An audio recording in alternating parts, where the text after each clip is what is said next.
वो मैं ये कह रहा था कि अगर आपने हमारा चैनल अभी तक सब्सक्राइब नहीं करा तो अब भी कर दो, नहीं तो बड़ा पछताओगे, बड़ा पछताओगे।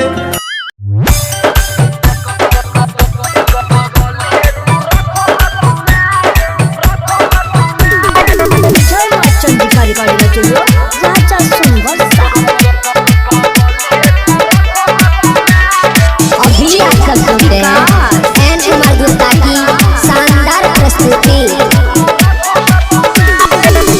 कहिया हमर अगुआ देख हमर अंगन दुआरे, कहिया हमर अगुआ देख हमारा अंगन दुआरे, कहिया हमर अगुआ देख हमारा अंगन दुआरे।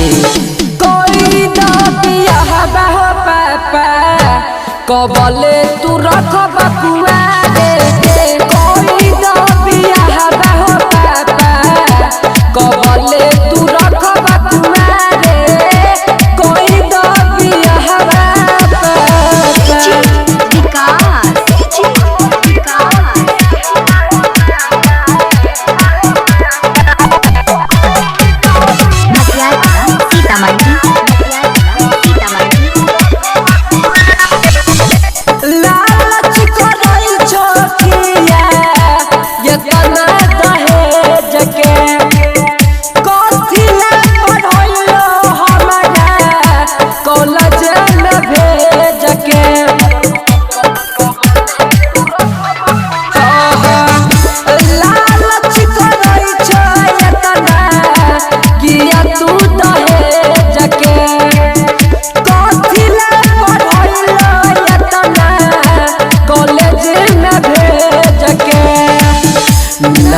जदि मन भो पापा भाग जइब घर से बाहरे, नहीं जदि मन भो पापा भाग जइब घर से बाहरे।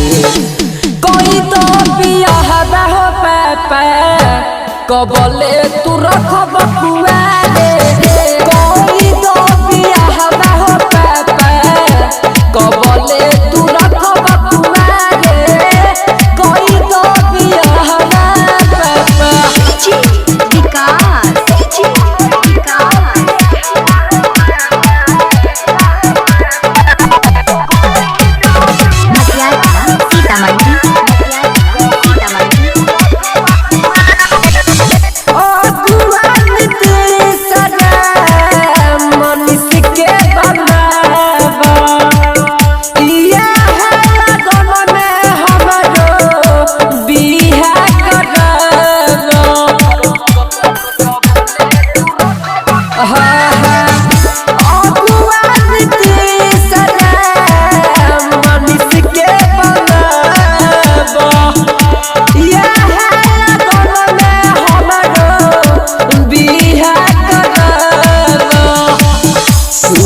हिंदुस्तानी हो पापा जीतब के करा सहारे, सूरज हिंदुस्तानी हो पापा जीतब के करा सहारे।